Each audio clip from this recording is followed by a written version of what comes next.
అందరికీ నమస్కారము. ఇప్పుడు నేను ఈపీఎఫ్ మనము కేవైసీ చేసుకుంటాం కదా. సో బ్యాంక్ పాన్ అవి అప్రూవల్ వచ్చాయా రాలేదా అనేది తెలుసుకోవడం ఎలా.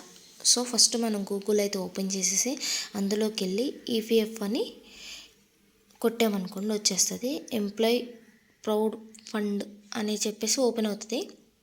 సో వెళ్ళి అందులో నుంచి మనం సెలెక్ట్ చేసుకొని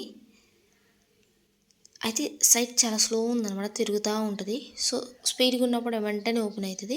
సో అక్కడ మనకి ఉన్న 12 నెంబర్లు ఉంటాయి అన్నమాట. So UN ID. సో అది కొట్టి అక్కడ మనకి యూఎన్కి మనం ఒక పాస్వర్డ్ క్రియేట్ చేసుకుంటాం కదా, ఆ పాస్వర్డ్ కూడా అక్కడ కొట్టి కచ్చప ఎంటర్ చేసి సింగిన్ కొట్టేసాం అనుకోండి, మన ప్రొఫైల్ మొత్తం ఓపెన్ అవుతుంది అనమాట. సో అది క్యాపిటల్ స్మాల్ ఏంటి అనేది చూసి కొట్టేసాం అనుకోండి, ఓపెన్ అవుతుంది. ఓపెన్ అవ్వకల్లా మన ప్రొఫైల్ ఓపెన్ అయిపోతుంది అనమాట. వెంటనే ఓటీపీ వెళ్తుంది.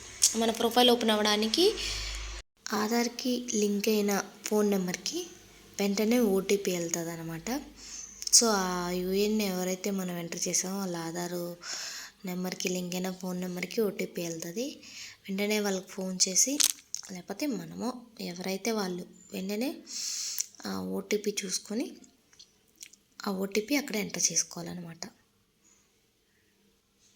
అక్కడ ఎంటర్ చేసుకొని సబ్మిట్ చేస్తే వెంటనే మన ప్రొఫైల్ ఓపెన్ అయిపోతుంది అనమాట. సో మన ప్రొఫైల్లోకి వచ్చేసి ఇక్కడ మేనేజ్లోకి వెళ్ళి కేవైసీ నొక్కితే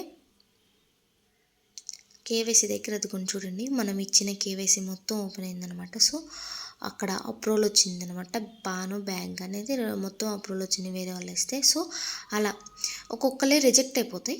అది ఎందుకు అన్నది కూడా రీజన్ రిమార్క్స్లో రాస్తారు. Thank you all.